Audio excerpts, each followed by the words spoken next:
하나님 말씀 전합니다. 오늘도 또한 동일한 말씀 반복해서 우리가 돌아봅니다.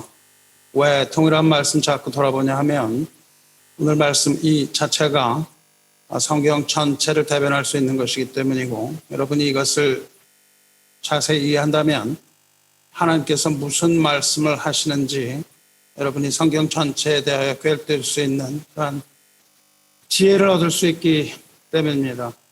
성령의 조명을 바라면서 하나님께서 여러분의 마음 가운데 말씀하여 주시기를 기도하고, 하나님께서 이 말씀을 따라서 또한 여러분에게 깨닫는 지혜와 함께 순종할 수 있는 그러한 성령의 역사가 일어나기를 주님의 이름으로 축원합니다. 오늘 나눌 말씀은 계속 우리가 듣고 있는 하나님 나라의 회복 그 세 번째 말씀입니다. 우리가 추적하고 있는 에스겔서는 마치 성경 전체를 축소해서 정리하고 있는 것과 같은 모습을 보입니다.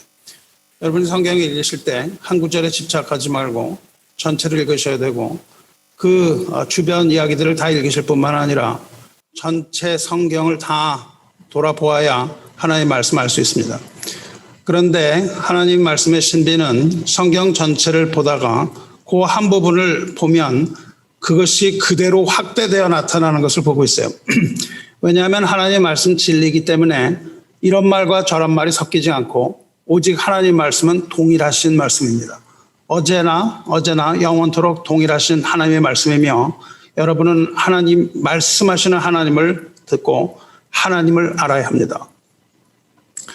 태초부터 있었던 하나님의 영광, 하나님께서 택하신 하나님의 백성들의 죄악, 그 백성들의 죄 때문에 그들을 떠나시는 하나님과 하나님의 영광, 그리고 죽은 자를 살리셔서 다시 생기를 불어넣어 살리시는 하나님의 영, 부활한 뼈들로 백성을 삼으시는 하나님, 그리고 회복되고 재건되는 하나님의 집, 그리고 하나님의 나라, 그리고 그 나라를 다스리시는 하나님의 통치, 회복, 이것이 성경 전체입니다.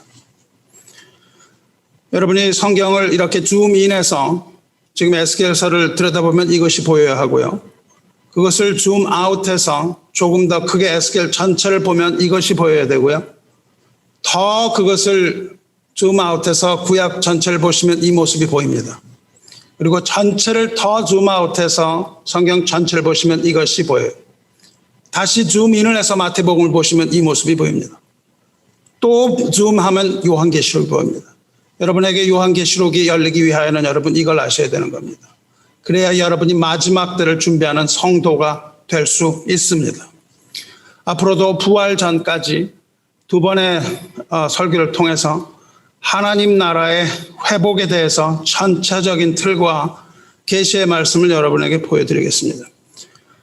우리는 하나님의 영광이 떠나고 성전이 무너지는 그 그림을 통해서 죄를 미워하시는 공의의 하나님을 보았습니다. 그런데 그럼에도 불구하고 백성들의 저지른 죄악이 적지 않음에도 불구하고 용서받지 못할 죄를 하나님 목전에서 저질렀음에도 불구하고 그 백성을 여전히 사랑하시며 그 백성을 떠나기를 싫어하시는 자비와 사랑의 하나님을 우리는 보았습니다. 백성들의 배반과 배도와 불순종에도 불구하고 사랑의 하나님은 그곳으로 다시 돌아오기를 원하셨으며, 그 백성들과 함께할 하나님의 나라를 회복하기 원하셨습니다. 이것을 위해서 하나님께서는 먼저 그 백성을 회복시키시고, 하나님과 백성이 함께할 나라, 곧 하나님의 집, 하나님의 교회를 세우시고 이제 다시 돌아오셨습니다. 이것이 하나님의 거대한 섭리입니다. 이것이 지난 시간까지 돌아본 하나님 나라의 회복의 이야기입니다. 오늘은 지난 시간에 읽었던, 또 오늘도 또한 읽은 이 에스겔서 43장 1절로부터 12절까지의 말씀과 에베소서 1장 3절에서 6절 말씀을 통해서 하나님 나라의 회복의 이 세 번째 중에 마지막 말씀 전합니다. 에베소서는 교회에 관한 내용입니다. 즉 하나님의 나라와 이 땅의 교회를 연결짓는 중요한 단서입니다. 하나님의 나라와 교회의 이 놀라운 비밀을 깨달음으로써 하나님께서 그 하늘로부터 부어주시는 복을 누리며 하나님 나라의 법에 순종하는 복된 성도 여러분 되시기를 주님의 이름으로 축원합니다.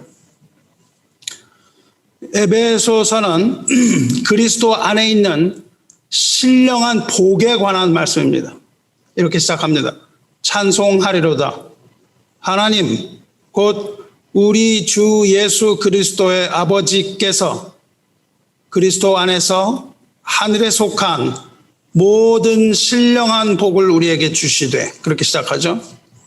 이 말씀을 믿을 때에 우리가 알 수 있는 것은 하나님의 교회는 하늘에 속한 모든 신령한 복이 하늘로부터 쏟아 부어지는 통로라는 사실입니다. 에베소서를 통해서 하나님께서는 우리에게 그것을 말하여 주고 계세요. 왜냐하면 여기서 말하는 우리가 바로 그리스도 안에 있는 교회이기 때문에 그렇습니다. 그리스도 안에 있는 우리, 그리스도 안에 있는 공동체, 이 교회를 우리라는 말로 대변하고 있습니다. 너와 나라고 하지 않고, 나라고 하지 않고, 너라고 하지 않고, 에베소서 쭉 읽으시면 깨닫겠지만 우리 그리스도 안에서 하나된 자, 그리스도 안에서 하나된 자들의 연합, 그것이 바로 교회입니다. 그것을 그렇게 정의하고 있어요. 그래서 교회라는 것은 하늘에 속한 신령한 복에 관한 것입니다. 우리에게 하나님께서 부으시는 것은 바로 하늘에 속한 신령한 복이에요. 여기서 여러분이 알아야 되는 것은 하늘의 영역이 있고 땅의 영역이 있다는 것입니다. 그리고 하늘에 속한 복이 있고 땅에 속한 복이 있다는 겁니다. 여러분과 제가 잘 알고 원하는 복, 그것은 사서삼경 중 서경에 나오는 오복이죠. 오래 사는 장수, 풍요로운 생활, 부, 건강한 삶, 강령, 남에게 선행을 베풀 수 있는 복, 유호덕이라는 복도 있고요. 천수를 다하고 곱게 죽는 복, 고종명입니다. 수, 부, 강령, 유호덕, 고정명, 이 오복은 땅의 복입니다. 이 땅을 살아가기에 필요한 복입니다. 이 오복은 물론 살아가기에 편하고 좋은 것이겠지만 이 모든 것은 다 땅의 복입니다. 그런데 하나님을 믿는 우리들에게 주어지는 복은 이런 땅의 복이 아니고 하늘의 영역에 있는 복입니다. 여러분 어디에 속한 복을 원하십니까? 이 땅에 살아가면서 사라질 이 땅의 복을 원하십니까? 아니면 영원히 우리가 누릴 하늘에 속한 신령한 복을 원합니까? 하늘의 복을 사모함으로 하늘에 속한 신령한 복을 풍성히 얻는 성도 되시기를 축원합니다. 그런데 여기서 말하는 하늘의 복이라는 것은 우리가 그냥 여기를 살아가다가 죽은 후에 얻는 그런 미래의 복을 말하는 것이 절대 아닙니다. 여기서 말하는 하늘에 속한 복은 현재를 살아가는 성도, 그리스도 안에 있는 모든 성도의 삶 가운데 하늘로부터 내려오는 성도에게 속한 복을 말합니다. 이 복은 이 땅에 사는 우리가 지금 받아 누릴 수 있는 그런 복을 말해요. 신령한 복이라는 것은 앞에서 말한 땅의 복, 즉 물리적인 복이 아니라 성령께서 우리에게 주시는 spiritual blessing, 영적인 복입니다. 이것은 이 땅의 복처럼 잠시 보이다가 사라졌다, 보이다가 사라졌다 이렇게 플래싱하는 그런 썩어 없어지는 복이 아니라 영원한 복이며 천상의 복입니다. 그렇다면 이러한 하늘의 복을 받는 자는 누구이겠습니까? 5절을 보시면 그 기쁘신 뜻대로 우리를 예정하사 예수 그리스도로 말미암아 자기의 아들들이 되게 하셨으니 그렇게 말씀하십니다. 이와 같은 하늘의 복을 받을 수 있는 자는 오직 하나님의 아들들 외에는 없습니다. 하나님께서는 우리의 행위를 보고 주시는 것이 아니라 우리의 신분을 보고 내려주십니다. 즉 선택받은 하나님의 자녀들에게 부으시는 복이 하늘에 속한 신령한 spiritual blessing입니다. 하나님의 자녀는 복 부으심을 받을 하늘과 땅의 모든 권세를 다 지녔기 때문입니다. 하나님께서는 그 권세를 가진 자들에게 하늘의 신령한 복을 부어주십니다. 누가 하나님의 자녀입니까? 하나님의 자녀는 요한복음 1장에서 말씀하시는 바와 같이 영접하는 자입니다. 영접하는 자, 곧 그 이름을 믿는 자들에게는 하나님의 자녀가 되는 권세를 주셨으니 말씀하셨어요. 이 권세라는 것은 그 하늘의 복을 받아 누릴 수 있는 권세입니다. 하나님의 자녀는 그리스도를 믿고 영접하는 자입니다. 예수께서 그리스도이심을 믿는 모든 자, 그 안에서 그 이름을 고백하는 모든 자, 주의 이름을 부르는 자가 하나님의 자녀이며 하늘과 땅의 모든 권세를 얻은 자들입니다. 내 아버지의 뜻은 아들을 보고 믿는 자마다 영생을 얻는 이것이니 마지막 날에 내가 이를 다시 살리리라 말씀하셨어요. 하나님 아버지의 기뻐하시는 뜻이라고 지금 에베소서에서 말하는 것은 아버지의 뜻입니다. 하나님의 기뻐하시는 뜻, 그것이 바로 아버지의 뜻인데 그것은 아들을 보고 믿는 자마다 영생을 얻는 것, 그 이름을 믿는 모든 자를 자녀 삼으시고 그와 같은 권세를 허락해 주시기를 원하시는 그것이 바로 하나님의 뜻입니다. 그 권세는 하늘에서 누리는 영원한 생명, 영생이며 그것은 곧 이 땅에서 누리는 것인데 하늘에서 우리가 누릴 것은 영원한 생명, 영생이지만 그 영생은 이미 우리에게 시작되었고 그 시작된 영생의 증거가 바로 부활의 소망입니다. 우리에게 주시는 부활의 소망이 바로 이 땅에서 누리는 하늘의 신령한 복이에요. 그것을 가지고 우리는 살아가며 이미 이 땅에서 시작된 영원한 생명, 하나님의 사랑 가운데 우리가 누리게 되는 영원한 생명을 이미 누린 겁니다. 주 예수를 믿으시기 바랍니다.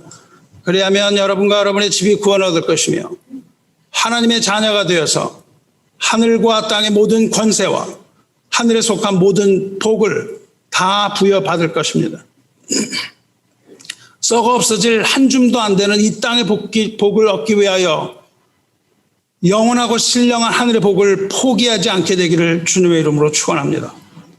에베소서의 이 부분은 지난 시간에 돌아본 마른 뼈들을 무덤에서 일으키시고 죽음으로부터 부활하게 하셔서 새로운 피조물로서 성결한 백성을 삼으신 하나님의 뜻을 잘 보여주는 대목입니다. 회복된 하나님의 나라는 죄 가운데서 죽은 마른 뼈들이었습니다. 저와 여러분이 바로 마른 뼈들이었다는 것이죠. 그리고 생기를 얻어서 일어난 하나님의 군대입니다. 오늘은 에베소 1장과 더불어 구체적으로 그 백성이 누구인지, 하나님께서 일으키신 그 백성, 마른 뼈들이 누구인지, 또는 어떻게 그들을 부르셨는지 다시 한번 점검함으로써 말씀을 시작합니다. 둘째로 지난 시간 에스겔 본문에서 본 바와 같이 하나님의 영토에 관해서 보았습니다. 하나님의 백성을 보았고 하나님의 영토를 보았어요. 하나님의 영토는 죽은 지 사흘 만에 부활하신 하나님의 아들 예수 그리스도의 몸, 곧 새로 세워진 새 성전, 하나님 나라의 영토, 하나님 나라의 집, 하나님의 교회라는 것을 우리는 깨달았습니다. 이것을 믿으시기 바랍니다. 하늘과 땅에 세우실 하나님 나라의 모형, 그림자, 그것이 바로 이 땅에 세워진 하나하나의 교회들이며 하나님의 교회들이며 이 교회야말로 하나님 나라의 진정한 모습이라고 할 수 있습니다. 불완전하지만 하나님 나라를 투영하는 그림자입니다. 이렇게 백성을 부르시고 백성과 함께 하나님 나라의 모형을 세우신 하나님께서는 하늘에 있는 보좌를 하늘로부터 이 땅에 내려오셨습니다. 그리고 그 보좌에 좌정하셨습니다. 여러분은 믿음의 눈으로 하나님의 보좌를 볼 수 있어야 합니다. 하나님의 보좌를 보지 못하는 것만큼 비극이 없습니다. 그 보좌가 있는 곳이 바로 이곳 하나님의 나라를 섬기는 저와 여러분이 모여있는 이 하나님의 교회입니다. 하나님 교회의 지체가 되었음을 여러분은 무한한 영광으로 여기시기 바랍니다. 이렇게 하나님의 백성과 하나님의 통치 영역이 세워졌어요. 하나님은 백성을 만드시고 백성을 부르시고 영역을 세우셨습니다. 그리고 하나님께서는 이제 그 보좌에 앉으셔서 그 나라를 다스리시는 일이 남아 있습니다. 왕이신 우리 하나님은 그 통치권을 그 아들 예수 그리스도에게 주시고 이제 마지막 날 주께서는 심판자요 왕으로서 그 왕국으로 돌아오실 것입니다. 그것을 우리는 하나님의 왕국, The Kingdom of God이라고 부릅니다. 하지만 그날까지 하나님께서는 진리의 기둥과 터, 즉 예수 그리스도의 집에 그 모든 권한을 위임하셨습니다. 그 권한을 위임하시고 그동안 그리스도의 몸을 세워가도록 명령하셨습니다. 그것이 바로 우리가 존재하는 이유입니다. 교회가 존재하는 오직 한 이유는 그리스도의 몸을 세워가는 것입니다.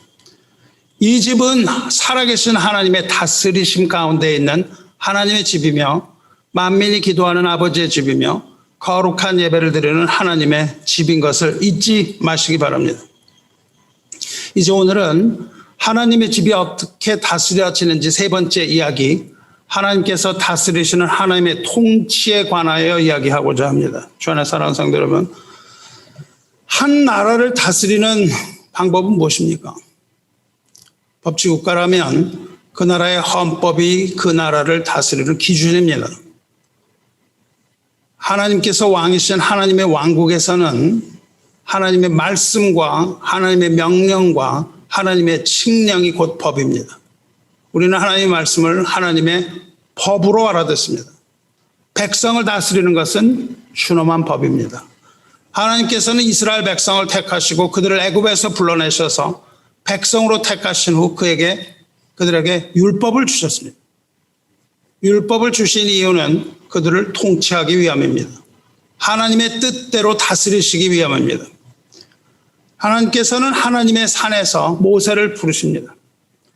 모세를 부르셔서 백성이 지켜야 할 10계명을 주시고 모든 율법을 다 주셨어요. 그 율법을 주신 후에는 하나님을 섬길 성막을 짓는 법에 대하여 아주 자세하게 지시하십니다. 아주 자세하게 지시해요. 출애굽기를 이름을 출애굽, 애굽에서 나오는 이야기라고 지었지만 어떻게 보면 잘못 지었습니다. 출애굽기는 성막을 짓는 방법을 이야기하신 겁니다. 하나님을 어떻게 섬길 것인가에 관하여 말씀하셨어요. 백성을 이끌어내신 것은 백성으로 부르시는 한 과정에 불과합니다. 이것을 그 백성 부르신 것에 우리가 초점을 맞추면 안 됩니다. 하나님께서 백성을 부르신 이유는 그들로 하여금 하나님을 섬기게 하기 위함입니다. 너는 내 백성을 놓아주라. 그들이 나를 섬길 것이라. 그렇게 말씀을 하세요. 이 출애굽기의 거의 반 이상을 이 성막 짓는 이야기로 가득 메웁니다. 하나님께서 하시는 그 모든 말씀을 모세는 하나도 빼놓지 않고 하나님께서 명령하신 그대로 하나님의 성막을 짓습니다. 아주 지루하죠. 출애굽기는 하나님 말씀하신 그대로 카피했으니까요. 현대 소설 쓰려면 빵점입니다. 이렇게 말씀하셨습니다. 그대로 하니라. 한 줄이면 되는 것을 그대로 카피해서 하나님 말씀하신 그대로 지어요. 얼마나 중요한지 모릅니다. 하나님께서 명령하신 대로 모세는 하나님의 성막을 짓는데 성막의 법을 준수해서 짓습니다. 하나도 빼뜨리지 않고 광야에서 성막을 짓고 광야에서 하나님을 섬깁니다.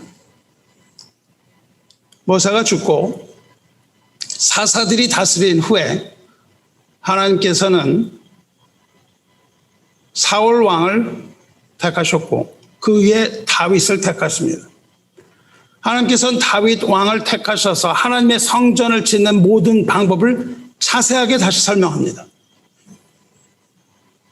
우리 찬양대 교육에서 그것을 가르쳤습니다. 찬양대 여러분은 그것을 그대로 따라하고 있습니까? 하나님께서 말씀하신 그대로 준수하고 있는지요? 모세처럼 그대로 준수하고 있는지 돌아보시기 바랍니다. 그 법에 따라서 하나님께 제사를 드리는 방법이 무엇인지를 정확하게 설명을 해줘요. 그리고 그러나 다윗은 그 성전을 짓지 못합니다. 손에 피가 가득했으므로 하나님께서 그 성전 짓지 못하게 하시고 그 이후에 그 아들 솔로몬이 하나님의 성전을 짓습니다. 이것을 솔로몬의 성전이라고 얘기합니다. 백성들은 그 성전의 법에 따라서 성전에서 하나님을 섬기게 됩니다. 이때 하나님께서 모세에게 주신 법을 율법이라고 말해요. 여러분이 성경을 이해하기 위해서는 반드시 성전을 이해합니다. 성경은 성전이라고 이야기해도 과언이 아닙니다. 여러분이 읽는 모든 성경은 성전이에요. 성전을 이해하지 못하고는 여러분은 성경 이해하지 못하며 나 중심적인 신앙, 엉터리 신앙을 밟게 됩니다. 여러분은 반드시 성전을 이해해야만 합니다. 참 성전이 무엇인지 이해해야만 합니다. 그래야 그리스도의 모든 비밀이 다 풀리는 겁니다. 이 율법, 이것은 두 가지에 관한 법인데 하나는 속죄에 관한 법입니다. 또 하나는 정결에 관한 법입니다. 속죄는 반드시 예배를 통해서 얻을 수 있습니다. 정결은 규례를 통해서 얻을 수 있습니다. 이 율법은 하나님의 백성으로서 살아가야 하는 규례와 율례들입니다. 그리고 그 중심에는 하나님을 섬기는 성전이 있습니다. 모세의 성막과 솔로몬의 성전은 이 모든 법에 의해서 운영되며 이 법을 지키지 않은 자는 모두 죽었습니다. 하나님께서 백성을 만나시기 위한 모든 규칙이었어요. 그런데 그 성전이 무너져 내리고 말았습니다. 여러분이 보았죠? 성전이 무너지고 하나님께서 허락하신 스룹바벨의 제2 성전 또한 돌 위에 돌 하나 남지 않고 다 무너뜨리셨습니다. 성전이 무너진 후에 하나님께서는 이 땅에 십자가를 세우셨습니다. 그리고 거기서 죽으신 예수 그리스도의 몸으로 성전을 세우셨습니다. 이것이 영원하고 완전한 성전입니다. 거기서 죽으신 예수 그리스도의 몸으로서 하나님의 교회를 세우셨습니다. 이것을 에스겔이 환상으로 보고 기록한 겁니다. 이 모든 것을 다 보여주셨어요. 그래서 에스겔서는 성경의 중간 조금 뒤에 위치합니다. 그 중간에서부터 뒤로 이어지면서 환상을 보여주시고 이 모든 것을 다 기록하게 하셨습니다. 그리고 오늘날 이 시간에 우리들로 하여금 하나님의 믿는 자들로 하여금 그것을 보고 다시금 깨닫고 앞으로 오는 세상에 대하여 준비하게 하시는 겁니다. 에스겔이 환상으로 보고 이렇게 기록한 것이 지금까지 추적하고 있는 에스겔서이며 우리가 43주 동안 집중해서 읽고 있는 43장의 이야기입니다. 하나님께서 통치하실 새 집이 완공되었어요. 새 집이 완성되었는데 이것은 환상의 집이죠. 예수 그리스도를 말합니다. 이것이 완공되었을 때 하나님의 영광이 하나님 집으로 돌아오고 하나님께서는 에스겔에게 그 집을 다스릴 법을 알려주시는 겁니다. 어떻게 여기에서 섬겨야 하는가를 알려주시는 거예요. 다시 말하면 예수 그리스도 안에서 어떻게 우리가 하나님을 섬길 수 있는가를 자세하게 알려주시는 겁니다. 그것이 바로 43장 13절로부터 계속 이어지는 율례예요. 새 성전의 법입니다. 이제 하나님께서 천사를 통해서 이 성전에 관해서 에스겔에게 하시는 말씀을 우리는 쭉 추적해 들어가면 됩니다. 그가 내게 이르시되 인자야 이는 내 보좌의 처소 내 발을 드는 처소 내가 이스라엘 족속 가운데 영원히 있을 곳이라고 말씀하세요. 이스라엘 족속 곧 그들과 그들의 왕들이 음행하며 그 죽은 왕들의 시체로 다시는 내 거룩한 이름을 더럽히지 아니하리라 말씀하세요. 하나님을 태어나던 천사는 갑자기 불쑥 튀어나온 새로운 천사가 아니고 그 성전을 모두 보며 건설하며 측량하던 천사입니다. 성전이 완성되기 전에 성전을 측량하던 천사입니다. 하나님께서 그 천사앱을 통하여 대언하여 말씀하시기를 내 보좌의 처소라고 말씀하세요. 하나님의 집, 하나님의 교회가 하나님의 공의로운 통치의 중심이 된다는 뜻입니다. 하나님께서 이 세상을 교회를 통하여 통치하시겠다는 겁니다. 내 발을 두는 곳이라는 것은 솔로몬 성전에 있던 언약궤를 말합니다. 언약궤를 가리켜서 그 앞에서 계속 하나님 말씀하세요. 내 발을 두는 곳이라고. 내 발등상이라고 말씀하세요. 그것은 곧 하나님의 임재의 상징이었어요. 솔로몬 성전에서 하나님의 임재의 상징이었으며 하나님의 안식의 상징이었으며 그곳을 바로 속죄소라고 불렀습니다. 그러므로 언약궤가 없이는 속죄가 이루어질 수 없는 것이었습니다. 하지만 메시아의 시대에 이르러서는 더 이상 물리적인 그 언약궤가 필요하지 않으므로 언약궤는 영원한 언약궤인 그리스도 안에 새 언약으로 바뀌어진다는 것을 뜻합니다. 하나님께서는 그 백성 가운데 영원히 있을 것이라고 말씀하시고 그리스도의 몸인 이 집, 하나님의 교회가 영원한 집일 것이라고 말씀하시며 그 집이 완전한 집이 될 것이라고 천사를 통하여서 지금 선포하고 계시는 겁니다. 그리고 과거의 모든 죄를 다 기억시키세요. 이제 새로운 그런 영원한 성전이 주어지는데 너희의 죄를 다 기억하라고 말씀하십니다. 이제 앞으로는 음행하던 죽은 왕들의 시체로 하나님의 거룩한 이름을 더럽히지 않으리라 말씀하세요. 음행하던 죽은 왕들이라는 것은 우상을 숭배하는 것을 말합니다. 음행이라는 것은 우상 숭배를 말합니다. 우상을 숭배하던 왕과 그 왕을 따르던 모든 백성들을 말합니다. 거짓 선지자와 거짓 교사와 거짓 복음을 따르는 모든 백성들이 동일하게 해당되는 겁니다. 그 왕들이 하나님의 성전에서 하나님의 이름을 더럽혔으나 이제 새 집에서는 다시는 그 이름을 더럽히지 않을 것이라고 선언하십니다. 생성전의 법을 주시기 위해 성전을 무너뜨리신 이유, 하나님께서 성전을 무너뜨리셨던 이유를 다시 한번 상기시키시는 거예요. 그러한 죄악에 대하여 경고하십니다. 그들이, 그 음행하던 자들이, 거짓 왕들이, 거짓 선지자들이 그 문지방을 내 문지방 곁에 두며, 그 문지방이라는 것은 우방의 문지방입니다. 우방의 문지방과 하나님의 성전의 문지방이 맞닿아 있다는 거예요. 그 문지방을 내 문지방 곁에 두며, 그 문설주는 문의 기둥입니다. 그 문의 기둥이 내 문설주 곁에 두어서 하나님의 성전과 우상의 성전이, 신전이 그대로 붙어 있다는 거예요. 그들과 나 사이에 겨우 한 담이 막히게 하였고 하나님의 성전과 우상의 성전 사이에 얇은 담 하나로 가로막혀졌다는 겁니다. 그 행하는 가증한 일로 내 거룩한 이름을 더럽혔으므로 내가 노하여 멸망시켰거니와 말씀하세요. 문질방과 문설주는 패역한 왕들이 성전 바로 옆에 세웠던 이방 신전을 말하는 것이고요. 담이라고 하는 것은 세상과 성전을 구별하는 담을 말합니다. 즉 세속과 거룩을 구별하는 담인데 겨우 얇은 담 하나로 간신히 경계를 막고 있었던 것을 말합니다.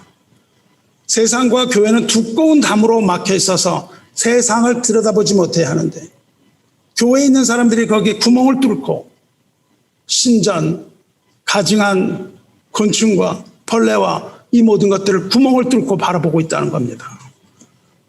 겨우 담 하나로 간신히 경계를 삼고 있는 걸 말합니다. 이렇게 분리되는 것을 거룩이라고 부릅니다. 그 얇은 담이라고 하는 것은 교회가 거룩을 잃어버렸음을 뜻하는 겁니다. 이는 죽은 시체와 같은 우상들을 하나님과 동일한 위치에 놓고 죽은 시체의 썩은 냄새가 하나님의 거룩한 성전 안에 퍼지게 한 우상 숭배 행위를 말하는 겁니다. 이제는 그들이 그 음란과 그 왕들의 시체를 내게서 멀리 제거하여 버려야 할 것이라. 멀리 내버려야 하는 거예요. 하나님의 것이 아닌 것을 멀리 버리시길 바랍니다. 그리하면 내가 그들 가운데 영원히 살리라 말씀하세요. 하나님은 그 쓰레기들과 함께 할 수 없다고 말씀하시는 겁니다. 교회 내에 들어오는 그 썩은 시체의 냄새를 하나님은 함께 하지 않겠다고 말씀하시는 거예요. 이제 그것들을 완전히 버려서 하나님의 진노를 멈추고 그 안에서 영원히 거하시도록 하라. 이 명령을 지금 내리고 계시는 거예요. 하나님께서 그의 백성들과 함께 하나님의 집에 영원히 거하실 텐데 그렇게 하시기 전에 먼저 조건이 하나 있는데 그것은 백성들로 하여금 거룩한 하나님의 집을 보고 그 집을 측량하라고 말씀하시는 겁니다. 이제 환상으로 이 집을 보여주었는데 이 집을 너희는 잘 관찰하고 이 집에 있는 법도대로 행하라. 이 집을 잘 측량하라 그렇게 말씀하십니다. 인자야 너는 이 성전을 이스라엘 족속에게 보여서 이 환상의 성전을 그 죄 지은 이스라엘 백성에게 보여주라는 겁니다. 새 성전을 보여주고 그들의 자기의 죄악을 부끄러워하고 그 형상을 측량하게 하라 말씀하세요. 성전을 백성에게 보이라 그렇게 말씀하시는데 보이라는 말의 뜻은 선포하라는 뜻입니다. 공포하라는 뜻이에요. proclaim. 이 성전을 백성에게 선포해라는 거예요. 이제 하나님의 그 진노의 심판이 이 성전 때문에 취소되었고 하나님의 심판의 계획이 철회되었음을 그 백성에게 알리라는 겁니다. 이 성전에 이 새 성전대로 너희가 행하고 이 가운데 거하면 하나님의 그 무서운 심판이 취소되었고 이제 하나님께서 그 백성들을 가운데 다시 거하겠다고 하나님께서 선포하라고 말씀하시는 거예요. 이 성전을 보라 말씀하시는 겁니다. 여러분 믿음의 눈으로 이 성전을 바라보시기 바라요. 제발 이 하나님의 성전을 바라보시기 바랍니다. 세상을 바라보지 말고 헛된 꿈을 바라보지 말고 오직 성전이신 예수 그리스도를 바라봄으로써 하나님께서 여러분을 향한 뜻이 무엇인지 깨닫게 되시기를 바랍니다. 성전이 완성됐을 때 하나님께서 그 백성들에게 이것을 보여주라 말씀하세요. 이것을 선포하라고 말씀하세요. 성전이 완성되었을 때 이 백성들에게 소식이 들리는 겁니다. 이 성전의 소식이 들리는 거예요. 기쁜 소식이 들리는 겁니다. 이 소식이 무엇입니까? 이 기쁜 소식이 바로 good news, 복음의 소식입니다. 이 성전을 보여주라는 거예요. 죽으시고 부활하신 예수 그리스도를 보여주라는 겁니다. 그 성전을 보여주라는 거예요. 이것이 복음의 소식인 것은 두말할 나위가 없습니다. 이 말씀은 곧 복음의 기쁜 메시지를 선포하라고 말씀하시는 거예요. 이 성전을 보여주라. 소망의 메시지를 열방에 선포하라고 말씀하시는 것입니다. 너희는 위로하라. 내 백성을 위로하라. 이사야 선지자를 통해서 하나님께서 그렇게 말씀하셨습니다. 그 포로로 잡혀가는 그 백성들 위로하라고 말씀하세요. 너희는 위로하라. 내 백성을 위로하라. 그렇게 이사야 선지자를 통해서 말씀하신 것처럼 그 백성을 위로하는 그 회복의 말씀이 지금 에스겔을 통해서 그 완성된 성전을 통해서 선포되고 있는 거예요. 이렇게 거룩한 하나님의 집을 보여주라 하신 그 이유가 있습니다. 왜 이것을 보여주라 하시냐면 그들로 하여금 부끄러워하게 하기 위하여서입니다. 우리가 하나님의 거룩 앞에 설 때, 우리가 예수 그리스도의 보혈 앞에 설 때 우리는 스스로 작아지고 겸손해져야 됩니다. 우리는 그 교만이 꺾어져야 됩니다. 왜냐하면 그 앞에서 자기의 죄악을 보고 부끄러워지기 때문에 그렇습니다. 여러분 예수 그리스도를 보고 부끄러워지지 않는다면 그리스도의 성전의 형상을 본 것이 아닙니다. 부끄러워지는 거예요. 자기의 죄악을 보게 되고 그 부끄러움으로 인해서 회개하게 되는 것을 말합니다.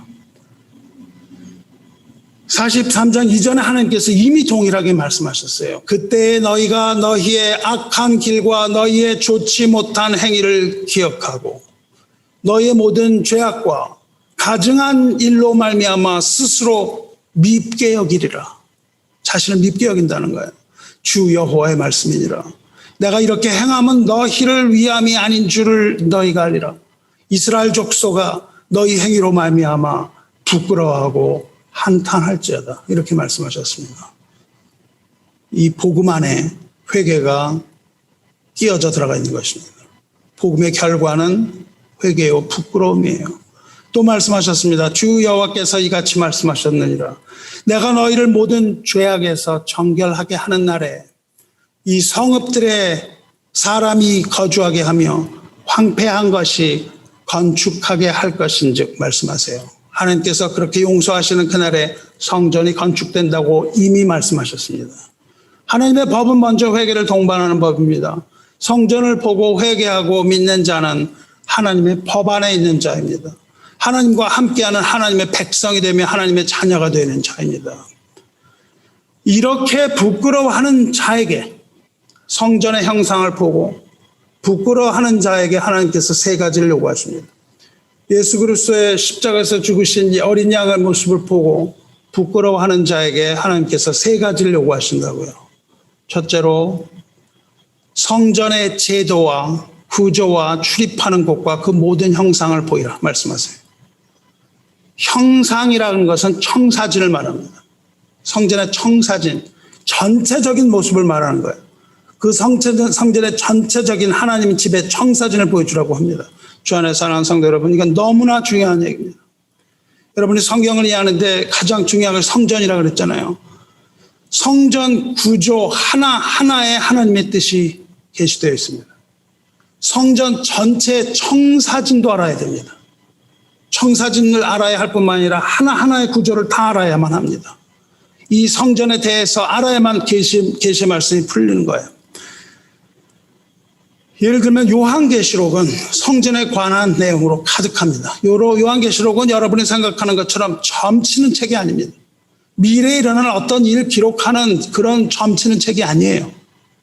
하나님의 나라가 어떻게 되어갈 것인가 하는 데 있어서 하나님의 나라가 어떻게 회복되어 가는가 하는 그 중요한 단서를 제공하는 책이며 그 중심에 하나님의 성전, 하나님의 교회가 자리 잡고 있습니다. 요한계시록은 성전을 이해하지 못하면 전혀 이해할 수 없는 소설과 같은 책입니다. 그것은 성전에 관한 이야기예요. 하나님의 성전을 자세하게 그리고 있습니다. 거기에는. 하나님의 성전에 멸망에 가증한 것이 자리 잡고 있는데 하나님의 교회를 마귀가 차지하고 있는데 하나님의 백성이 하나님의 성전에 다시 들어가는 모습을 그려주는 거예요. 그리고 그 마귀가 그 거룩한 곳으로부터 쫓겨나는 모습을 그려주는 겁니다. 성전을 이해하지 않고 여러분은 성경을 절대 이해하지 못하고 암흑 가운데서 그것을 알지 못하는 단계를 벗어날 수가 없습니다. 그래서 하나님께서는 회개하는 자에게 성전의 모습을 보이라고 하시는 거예요. 회개하는 자에게 하나님께서는 교회의 모습을 보여주시는 겁니다. 어떻게 이 교회 가운데서 여러분이 성장하여 가며 하나님의 나라를 향하여 성화되어 가며 하나님의 자녀가 이 안에서 어떻게 살아가며 영화롭게 되는가, 이것을 보여주시는 거예요. 성전의 형상이라는 것은 성전이신 예수 그리스도와 그의 몸인 교회라고 말씀드렸잖아요. 성전의 모습을 보여줄 뿐만 아니라 성전의 모든 규례와 법도와 율례를 알라고 하세요. 교회의 모든 법을 다 가르치라고 말씀하시는 겁니다. 이 모두를 일컬어서 하나님께서는 성전의 법이라고 2번 말씀하십니다. 성전의 법은 이러하니라. 산꼭대기 지점의 주인은 지극히 거룩하리라. 성전의 법은 이러하니라. 이렇게 말씀하세요. 성전의 법을 그들의 눈앞에서 쓰라고 말씀하십니다. 회개하는 자 앞에서 법을 쓰라고 말씀하세요. 그래서 그들로 하여금 이 모든 규례를 다 지켜 행하게 하라 말씀하세요. 주의 사랑하는 제자매 여러분, 이것이 바로 하나님 나라의 법입니다. 하나님께서 다스리시는 법은 곧 그 아들 예수 그리스도에게 주신 법입니다. 그것은 또한 예수 그리스도의 몸인 교회의 법입니다. 그래서 여러분은 교회의 이 법을 준수하고 순종해야만 하는 겁니다. 이제 새로 완성된 성전에, 새로운 성전의 법이 주어졌어요. 하나님께서 모세를 통해 주신 모세의 법은 불완전한 법이었습니다. 오로지 이 땅에서만 적용되는 불완전한 율법이었어요. 하지만 그리스도 안에서 완성될 메시아의 새 시대에서 교회에게 하나님께서는 새 법을 주셨어요. 그 법이 뭡니까? 여러분이 지켜야 되는 교회의 이 법이 무엇이에요? 새로운 이 법을 요한복음 말씀하고 있습니다. 요한복음 시작하면서 이렇게 말씀하십니다. 우리가 다 그의 충만한 데서 받은 이 은혜 위에 은혜라. 율법은 모세로 말미암아 주어진 것이요 은혜와 진리는 예수 그리스도로 말미암아 온 것이니라 말씀하세요. 메시아의 시대, 이 새로운 메시아의 시대, 새 법, 교회의 법은 모세의 법이 아니라 예수 그리스도로 말미암는 은혜와 진리의 법입니다. 이것이 저와 여러분이 지켜야 하는 법이에요. 은혜는 방종과 방탕을 말하는 것이 아닙니다. 진리도 마찬가지입니다. 우리에게 주신 것은 은혜와 진리의 법이에요. 예수 그리스도 안에서 믿음에서 믿음으로 이르는 이 은혜의 법을 우리는 새 언약이라고 부릅니다. 그리고 이것을 우리는 믿음의 법이라고 부르는 거예요. 로마서에서 말합니다. 이제는 율법 외에 하나님의 한 의가 나타났으니, 그 율법 아닌 의가 나타났어요. 옳은 것이 나타났다는 겁니다. 옳다는 것은 법을 말하는 겁니다.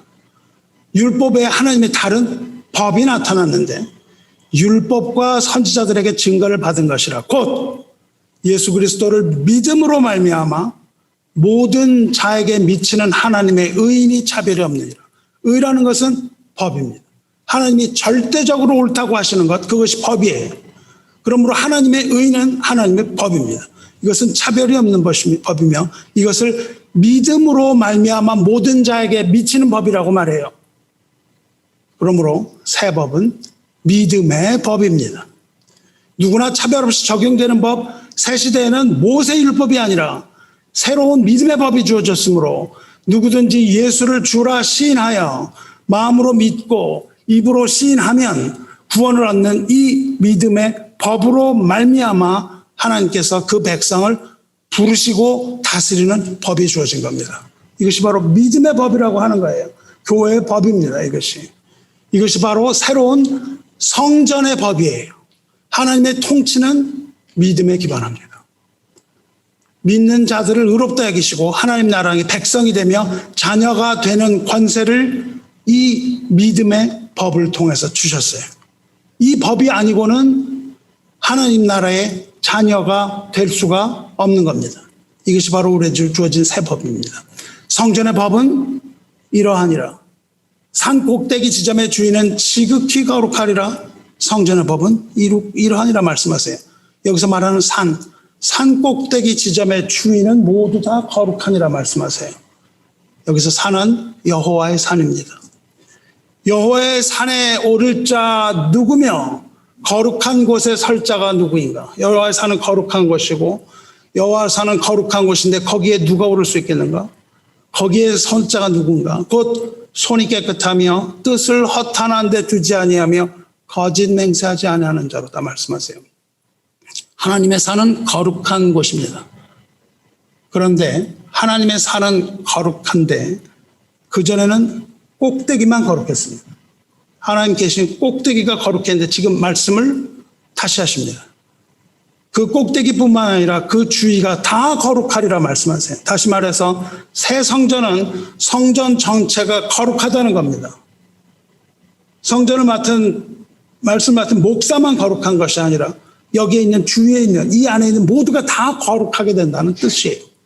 이것은 솔로몬의 성전과 구별됩니다. 솔로몬 성전에는 성소와 지성소가 있어서 거기에는 오직 제사장만 들어갈 수 있었어요. 하지만 이제 예수 그리스도 안에 있는 이 새 성전, 하나님의 새 집, 이 그리스도의 교회는 그 주위가 다 거룩함으로 누구라도 예수 그리스도를 믿는 믿음으로 하나님이 계시는 지성소에 들어갈 수 있으며 예수 그리스도를 어린 양의 피를 믿는 믿음으로 손이 깨끗하여져서 여호와의 산에 모두가 다 오를 수가 있게 된 겁니다. 이것이 바로 복음의 비밀입니다. 에스겔의 성전, 새 성전은 모든 성도들에게 다 개방되었음을 선포하는 겁니다. 우리는 예수 그리스도의 이름으로 그 거룩한 곳에 나갈 수가 있게 되었습니다. 할렐루야. 예수 그리스도의 이름을 믿는 모든 자들은 그 거룩한 여호와의 산에 다 오를 수가 있게 되는 겁니다. 이것이 바로 회복되고 완성된 하나님의 나라에 들어갈 수 있는 입국의 절차법입니다. 이민법이에요. 하나님의 나라에 들어갈 수 있는 이민은 오직 믿음입니다. 오직 믿음으로만 그 나라에 들어갈 수 있게 해주시는 새 법이에요. 오직 믿음으로만 하나님 나라의 백성이 되며 하나님의 자녀가 되는 이 놀라운 비밀인 것이죠. 오직 표를 가진 사람만이 하나님 나라에 들어가는 겁니다. 믿음의 표, 하나님의 인을 친 사람만이 그 나라에 들어갈 수가 있는 겁니다. 믿음의 법을 통과하여 하나님 나라의 백성 되시기를 주님의 이름으로 축원합니다. 자, 그런데 하나님께서는 이 성전의 규례와 법도와 율례를 가르치라고 하시는 거예요. 이것을 통치하시는 왕의 명령, 즉 계명입니다. 우리가 미국에 들어가면 미국의 법을 지켜야 되는 거예요. 미국의 법을 들어가는 그 법을 믿음의 법이라고 하는 거예요. 하나님의 나라에 들어가는 법을 믿음의 법이라고 말합니다. 이민법에 불과합니다. 하나님의 집은 하나님의 계명에 따라서 통치되는 거예요. 그 계명은 모세에게 주신 계명이며 그 시대에는 모든 계명이 그 새 시대에는 모든 계명이 다 완성됐습니다. 이 계명이 다 완성됐어요. 그리스도께서는 모세의 율법을 폐했다고 말씀하시지 않으셨습니다. 모세의 율법을 폐하신 것이 아니라 오히려 그 모든 법을 다 완성하셨어요. 예수님께서 산에 올라가셔서 말씀하십니다. 내가 율법이나 선지자를 폐하러 온 줄로 생각하지 말라. 폐하러 온 것이 아니요 완전하게 하렴이라 말씀하십니다. 진실로 너희에게 이르노니 천지가 없어지기 전에는 율법의 1.1획도 결코 없어지지 아니하고 다 이루리라. 하나님이 그 모든 법을 통해서 심판하신다는 겁니다. 1.1획도 빼놓지 않고 하나님 다 심판하신다는 거예요. 그것을 예수님께서 완성하셨어요. 새 시대에는 완전하게 완성된 하나님의 법으로 하나님의 나라를 통치하신다는 말입니다. 하나님의 아들 우리 주 예수 그리스도 안에서 은혜와 진리의 법이 모두 완전하게 되었습니다. 할렐루야. 그리고 이 말씀과 함께 모든 율법과 완성된 계명을 주세요. 그 하나님의 나라에 들어간 자들이 지켜야 하는 계명입니다. 그 계명의 완성이 바로 예수 그리스도의 계명, 사랑의 계명 아닙니까? 마태복음 5장 43절에 내 이웃을 사랑하고 내 원수를 미워하라 하였다는 것을 너희가 들었으나 이것은 모세의 계명이에요. 내 이웃을 사랑하고 내 원수를 미워하였다는 것을 너희가 들었으나 모세의 율법이에요. 이 율법을 지키지 않으면 심판이라는 겁니다. 이웃을 사랑하고 원수를 미워하라는 것을 지키지 않으면 심판이에요. 그런데 예수님께서 새 계명을 주십니다.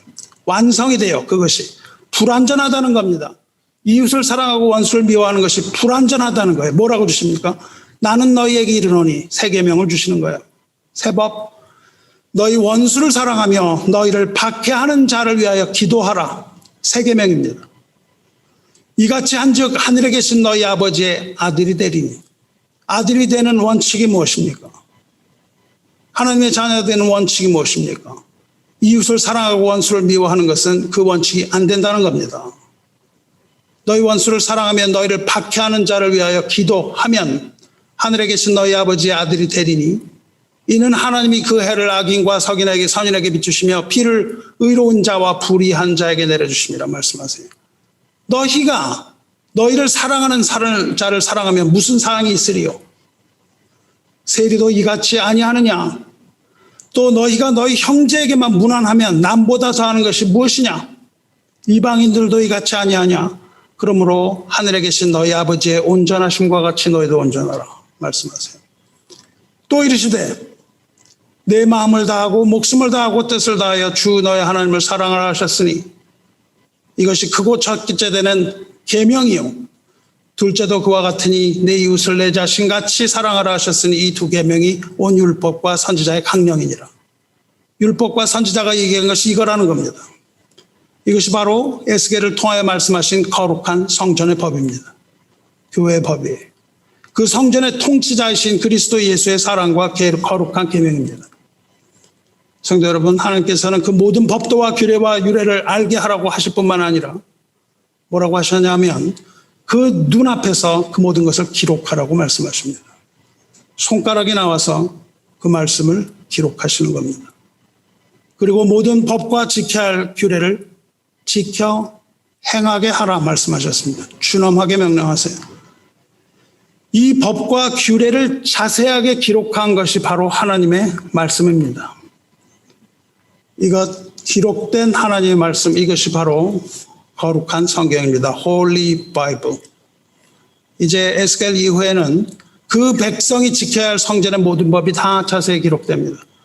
성경은 거룩과 사랑의 원리와 법규가 기록된 무한한 보물창고입니다. 우리는 말씀 속에서 거룩을 찾아야 됩니다. 말씀이 아닌 다른 곳에서 찾지 마세요. 삶 속에서 거룩을 비추며 살아가야 합니다. 여러분, 하나님은 선과 악을 구별하는 나무를 먹지 말라고 하셨습니다. 마귀는 먹어도 된다고 얘기했습니다. 자, 여러분 어느 말을 들을 겁니까? 어느 말이 옳습니까? 판단됩니까? 먹어야 됩니까? 먹지 말아야 됩니까? 여러분이 말을 들었을 때 여러분은 판단하지 못합니다. 그것을 먹어야 되는지 먹지 말아야 되는지 여러분 절대 판단하지 못합니다. 왜냐하면 여러분의 영이 죽었기 때문이에요. 무엇으로 판단할 수 있습니까? 여러분이 무슨 이야기를 들으세요? 여러 가지 얘기가 들립니다. 무엇으로 판단하십니까? 여러분이 판단하는 근거는 딱 하나 있습니다. 누가 그 이야기를 하는가입니다. 하나님이 하신 말씀을 들어야 되는 겁니다. 하나님이 하신 이 말씀이 아닌 어떤 것도 듣지 마시기 바라요. 여러분이 판단할 수 있는 것은 내용이 무엇인가 여러분 판단할 능력이 없습니다. 능력이 없고 여러분이 판단할 수 있는 것은 오직 기록된 하나님의 말씀뿐입니다. 여기에 기록되지 않은 것을 가지고 이야기하는 것은 절대 듣지 마시기 바라요. 마귀의 속삭임이며 여러분을 지옥으로 끌어내리려는 달콤한 속삭임입니다. 여러분은 오직 말씀을 통해서 그것을 바라보아야만 하는 거예요. 이것이 바로 우리에게 주시는 거룩이며 하나님 주시는 이 말씀은 거룩을 비치는 거울입니다. 이것을 보면은 거룩이 무엇인지 알고 하나님의 뜻을 알고 이것이 바로 하나님의 사랑을 실천하는 현장입니다. 하나님의 말씀을 놓지 마세요. 여러분이 성경을 읽지 않으려거든 교회에 나오지 마시기 바라요. 성경도 읽지 않는데 무슨 이야기를 듣습니까? 여러분은 설교를 들을 수가 없습니다. 반드시 여러분 성경을 읽으셔야 됩니다. 주 안에 사랑하는 성도 여러분, 이것이 바로 하나님의 집의 법입니다. 하나님의 집의 법을 선포하고 그 법을 가르치고 그 법을 지켜서 행하게 하라는 이 말씀, 이것이 바로 하나님의 명령입니다. 이 집, 즉 교회의 머리신 그리스도께서 동일하게 말씀하셨어요. 예수님께서 이 땅에서 모든 일 다 마치신 후에 하늘에 오르시기 전에 이 말씀을 다시 하십니다. 반복하세요. 예수께서 이 말씀 반복하세요. 어디서 하십니까? 마태복음 28장에서 말씀하십니다. 예수께서 나와 말씀하여 이르시되 하늘과 땅의 모든 권세를 내게 주셨으니, 자녀의 권세를 우리 다 받는 겁니다. 예수 안에서 내게 주셨으니 예수 안에 있는 우리 자도 그 권세를 받은 자들이에요. 그러므로 너희는 가서 모든 민족을 제자로 삼아 아버지와 아들과 성령의 이름으로 세례를 베풀고 내가 너희에게 분부한 모든 것을 가르쳐 지키게 하라. 볼지어다 내가 세상 끝날까지 너희와 항상 함께 있으라 말씀하셨어요. 여러분, 이 말씀이 동일한 말씀입니다. 가서 모든 민족으로 제자를 삼으라는 말씀은 곧 천국 시민이 되게 한 성전의 법, 즉 구원의 복음을 온 열방에 선포하라는 말씀이며, 아버지와 아들과 성령의 이름으로 세례를 베풀라 하시면 구원의 천국의 복음을 증거하는 징표를 주라고 말씀하는 것이며, 내가 너희에게 분부한 모든 것이라는 것은 에스겔이 말한 모든 것, 그 성전의 법, 예수 그리스도의 계명을 말하는 것입니다. 그리고 그것은 사랑으로 대변될 수 있는 모든 천국법을 말하는 겁니다. 그 법을 가르치라고 말씀하시는 거예요. 이 모든 것을 가르쳐, 그리고 가르칠 뿐만 아니라 가르쳐 지키게 하라고 예수님께서 동일하게 반복적으로 말씀하고 계시지 않습니까? 주 안에 있는 성도 여러분, 이것이 바로 교회 법입니다. 하나님께서는 여러분의 능력으로 여러분을 평가하지 않습니다. 여러분이 가진 영적 능력을 가지고 평가하지 않습니다. 하나님의 평가 기준은 성전의 법입니다. 즉 예수 그리스도의 교회의 법이 따라 여러분은 최후 심판대에서 판결받을 겁니다. 법이기 때문에 그렇습니다.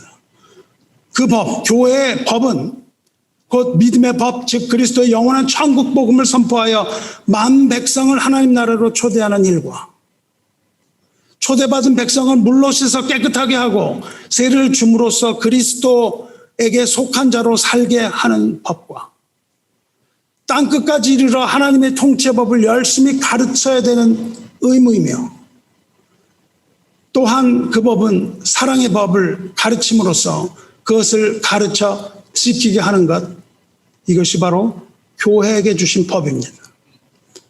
여러분은 사랑의 법에 따라 하나님의 최후 심판대 앞에서 재판받게 됩니다. 이 법에 따라서 재판받아요. 여러분은 주님께서 물으시는 그날 뭐라고 답할 겁니까? 이 중에 어떤 일을 했는지 여러분 헤아려 보셔야 됩니다. 세 계명을 너희에게 주노니 서로 사랑하라. 내가 너희를 사랑한 것 같이 너희도 서로 사랑하라. 세 계명을 너희에게 주노니 서로 사랑하라. 내가 너희를 사랑한 것 같이 너희도 서로 사랑하라. 우리가 이 계명을 주게 받았느니 하나님을 사랑하는 자는 또한 그 형제를 사랑할지니라. 성도 여러분, 사랑이 아닌 다른 것으로 하나님은 여러분은 판단하지 않습니다. 오직 사랑으로 하나님 판단하시는 거예요. 여러분의 능력 아니고 지식으로도 판단하지 않고 여러분의 도덕적인 무결함으로 판단하지 않고 여러분의 선행으로 판단하지 않습니다. 여러분의 믿음으로도 크고 작음을 판단하지 않으십니다. 하나님께서는 오직 여러분과 저에게 주신 계명, 사랑의 계명으로만 판단합니다. 여러분이 방언을 해도 그것으로 판단받지 못합니다. 천사의 아름다운 말을 해도 판단받지 못합니다. 내가 사랑의 방언과 사람의 방언과 천사의 말을 할지라도 사랑이 없으면 소리나는 구리와 울리는 꽹과리가 되고 내가 아무리 믿음 좋다고 얘기해봐야 소용이 없다는 거예요. 내가 방언을 아무리 해도 소용이 없다는 겁니다. 내가 예언하는 능력이 있어도 아무 소용이 없어요. 모든 비밀과 모든 지식을 다 알아도 소용이 없습니다. 산을 옮길 만한 모든 믿음이 있을지라도 사랑이 없으면 내가 아무것도 아니요 말씀하세요. 내가 내게 있는 모든 것으로 구제하고 또 내 몸을 불사르게 내줄지라도 사랑이 없으면 내게 아무 유익이 없느니라. 사랑은 오래 참고 사랑은 온유하며 사랑은 시기하지 아니하며 사랑은 자랑하지 아니하며 교만하지 아니하며 무례히 행하지 아니하며 자기 유익을 구하지 아니하며 성내지 아니하며 악한 것을 생각하지 아니하며 불의를 기뻐하지 아니하며 진리와 함께 기뻐하고 모든 것을 참으며 모든 것을 믿으며 모든 것을 바라며 모든 것을 견디느니라. 이 세 가지를 주셨습니다.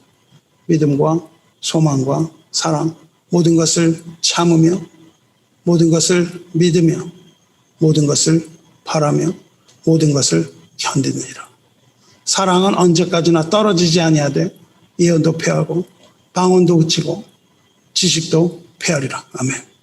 주님께서 이와 같이 말씀하셨습니다. 그러므로 사랑하지 않는 자, 하나님을 사랑하지 않는 자, 하나님을 아들을 사랑하지 않는 자, 그리고 그 안에서 하나님의 형상을 가진 형제를 사랑하지 않는 자에게는 하나님의 저주가 임한다고 말했습니다.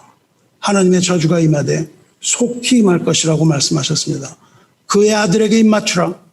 그렇지 아니하면 진노하심으로 너희가 길에서 망하리니 그의 진노가 급하심이라 말씀하셨어요.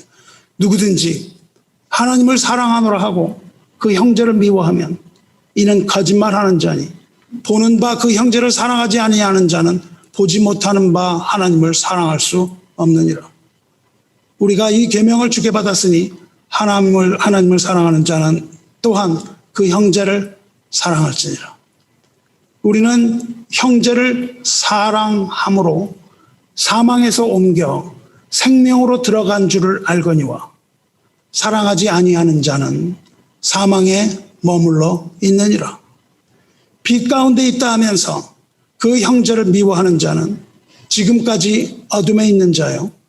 그의 형제를 사랑하는 자는 빛 가운데 거하여 자기 속에 거리낌이 없으나 그의 형제를 미워하는 자는 어둠에 있고 또 어둠에 행하며 갈 곳을 알지 못하나니 이는 어둠이 그의 눈을 멀게 했음이라.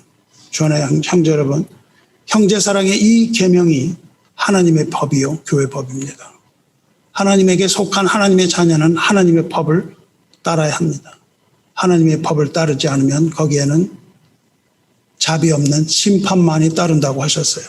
하나님의 자녀가 아니면 그 사람은 곧 마귀의 자녀이며 마귀의 사망의 법을 따릅니다. 이러므로 하나님의 자녀들과 마귀의 자녀들이 드러나나니 무릇 의를 행하지 않은 자라 무릇 의를 행하지 아니하는 자나 또는 그 형제를 사랑하지 아니하는 자는 하나님께 속하지 아니하리라 말씀하셨어요. 형제를 사랑하지 않은 자는 마귀들의 자녀라는 겁니다. 주 안에 있는 성도 여러분, 이 계명, 교회가 거룩하게 지켜야만 하는 이 계명은 여러분이 다 아는 겁니다. 끊임없이 이 얘기를 여러분 들었어요. 저도 들었습니다. 그러나 이것은 아무리 강조해도 부족한 교회의 법입니다. 성전의 법입니다. 하나님의 법입니다. 우리가 교회에 어떤 일을 행할 때는 이 법에 기준을 두어야 합니다. 이것이 하나님의 법이고 이것이 은혜와 진리의 법입니다. 이 은혜와 진리의 법에 순종하시기 바랍니다. 이 법에 순종하여 서로 뜨겁게 사랑하기 바랍니다. 너희가 진리를 순종함으로 너희 영혼을 깨끗하게 하여 거짓이 없이 형제를 사랑하기에 이르렀으니 마음으로 뜨겁게 서로 사랑하라. 원수도 사랑하라고 하셨는데 하물며 우리가 형제를 사랑하지 못하는 이유는 무엇입니까? 형제의 허물을 용서하고 끝까지 사랑하시를 주님의 이름으로 축원합니다. 예수 그리스도의 이 계명, 우리가 지켜 행해야 할 이 사랑의 법은 원수도 사랑해야만 하는 하나님의 절대법입니다. 형제를 사랑하지 못하고 형제를 비난하고 저주하면 하나님으로부터 동일한 심판과 저주를 받을 것입니다. 사랑은 허다한 죄를 덮습니다. 사망에 빠진 여러분도 서로 사랑함으로써 모든 죄를 용서받고 천국에서 영원한 생명을 얻을 것입니다. 사랑하는 성도 여러분은 형제를 사랑함으로써 죽음으로부터 옮겨서 생명에 이르는 하늘의 모든 신령한 복을 받으시기를 주님의 이름으로 축원합니다. 이것이 교회에 부어주시는 하늘의 모든 신령한 복입니다. 우리가 마음에 거끄러운 것이 있고 하기 싫어도 주님 안에서 하나님의 사랑으로서 이 일을 행하면 우리에게 주어지는 것은 하늘의 신령한 복입니다. 이것이 교회의 비밀입니다. 말씀 맺겠습니다. 이제 교회에 관한 주님의 말씀인 에베소서로 돌아가서 말씀 정리하고 말씀 맺겠습니다. 찬송하리로다. 하나님 곧 우리 주 예수 그리스도 아버지께서 그리스도 안에서 하늘에 속한 모든 신령한 복을 우리에게 주시되 곧 창세전에 그리스도 안에서 우리를 택하사 우리로 사랑 안에서 그 앞에 거룩하고 흠이 없게 하시려고 그 기쁘신 뜻대로 우리를 예정하사 예수 그리스도로 말미암아 자기의 아들들이 되게 하셨으니 이는 그가 사랑하시는 자 안에서 우리에게 거저 주시는 바 그 은혜의 영광을 찬송하게 하려는 것이라. 이것이 바로 교회의 법입니다. 하나님께서 그 백성을 부르시고 자녀 삼아주시고 하나님의 나라를 허락하신 이유는 우리로 사랑 안에서 그 안에 앞에 거룩하고 흠이 없게 하기 위해서입니다. 거룩한 하나님의 집의 법입니다. 이것이 곧 하나님의 사랑하시는 자 예수 그리스도 안에서 우리에게 거저 주시는 은혜의 영광이며 그 은혜를 받은 성도에게 주어진 법은 서로 미워하고 비판하는 것이 아니라 하나님의 영광을 찬송하는 것입니다. 이것이 바로 하나님의 은혜를 받은 자들이 하는 거예요. 은혜를 받은 자들은 서로 속닥이는 것이 아니라 서로를 비판하는 것이 아니라 하나 되어 모여서 하나님의 집에서 하나님의 이름을 높이고 하나님의 이름을 찬송하는 겁니다. 이것이 바로 우리가 영화되어 가는 길입니다. 좋아하는 형제 여러분, 하나님이 우리를 사랑하신 것처럼 우리도 그리스도 예수 안에서 서로 뜨겁게 사랑하시기를 축원합니다.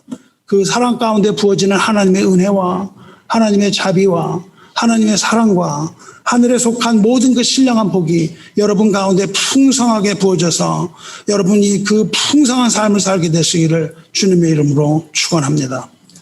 함께 기도하겠습니다. 은혜와 사랑이 충만하신 하나님 아버지, 오늘도 하나님의 사랑 안에 살게 하여 주심을 감사합니다. 우리 주 예수 그리스도의 보혈의 능력이 있음을 우리가 믿사오니 그 보혈에 의지하는 모든 이들에게 하늘의 신령한 복을 내려주셔서 이 시간 우리 마음 가운데 있는 모든 문제가 해결되고 주 안에서 평강을 누리게 하여 주시며 그리스도 안에서 누리는 모든 기쁨을 악한 영들에게 빼앗기지 아니하게 하여 주시옵소서. 주님의 사랑에 힘입어 생명을 얻은 이 백성들이 그 귀한 생명을 얻었사오니 성령으로 함께 하셔서 이 백성의 삶을 인도하여 주시며 이 백성이 갈 바를 인도하여 주셔서 은혜와 진리의 법 앞에 무릎을 꿇고 그 진리의 말씀에 순종함으로 서로 뜨겁게 사랑하게 하여 주시옵소서. 그리하여 하나님의 영광 받으시기를 원하오니 주님, 우리의 사랑 할 수 있는 그러한 마음 주님 하늘로부터 부어주시고 도와주시옵소서. 하나님을 사랑하오니 또한 형제를 사랑하게 하옵시며 원수도 사랑할 수 있는 용서와 화해의 마음을 주셔서 주님의 용서하심을 얻게 하여 주시옵소서.